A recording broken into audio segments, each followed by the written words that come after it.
முஹம்மது ஸல்லல்லாஹு அலைஹி வஸல்லம் முஹம்மது ஸல்லல்லாஹு அலைஹி வஸல்லம் எங்க சக்கராத்தில் என்ன நடந்தது?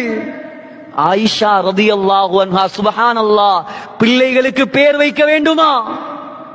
தயவு செய்து இஸ்லாத்தில் இல்லாத அரபுல இல்லாத பேரை கொண்டாந்துடாதீங்க. இந்தோனேஷியா காராக்கள் பேர் எல்லாம் இருக்குது, அதை கொண்டு அர்த்தம் கேட்கிறாங்க. சகோதரர்களே, ஆயிஷாண்டு வைங்க பேரு. முஹம்மது ஸல்லல்லாஹு அலைஹி வஸல்லம் சக்கராத்தில் எந்த மனைவி இப்படி செய்வா? ஆயிஷா நாயிக்கு 18 வயசு.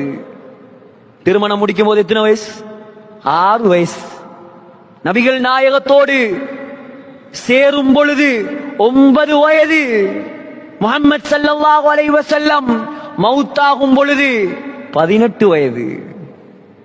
முஹம்மது ஸல்லல்லாஹு அலைஹி வஸல்லம் சக்கராத்தில் ஆயிஷா ரலியல்லாஹு அன்ஹா மடியில் கூட வைக்கவில்லை, கையில் ஏந்தி கொண்டிருந்தார். சகோதரர்களே, உலகத்தில் இப்படியான மனைவியை காட்டுங்கள். என்ன மனைவி அது? உலகத்தில் முஹம்மது ஸல்லல்லாஹு அலைஹி வஸல்லம் அவர்களிடம் ஜிப்ரீல் அலைஹிஸ்ஸலாம் பச்சை கலர் ஒரு பட்டு துண்டை கொண்டு வந்தார். அந்த பட்டு துண்டை முஹம்மது ஸல்லல்லாஹு அலைஹி வஸல்லம் எடுத்து பார்த்தார்கள். அதுல ஆயிஷா நாயகியுடைய போட்டோ இருந்தது. ஜிப்ரீல் அலைஹிஸ்ஸலாம் சொன்னார், சுவர்க்கத்திலும் இவதான் உங்களோட மனைவி.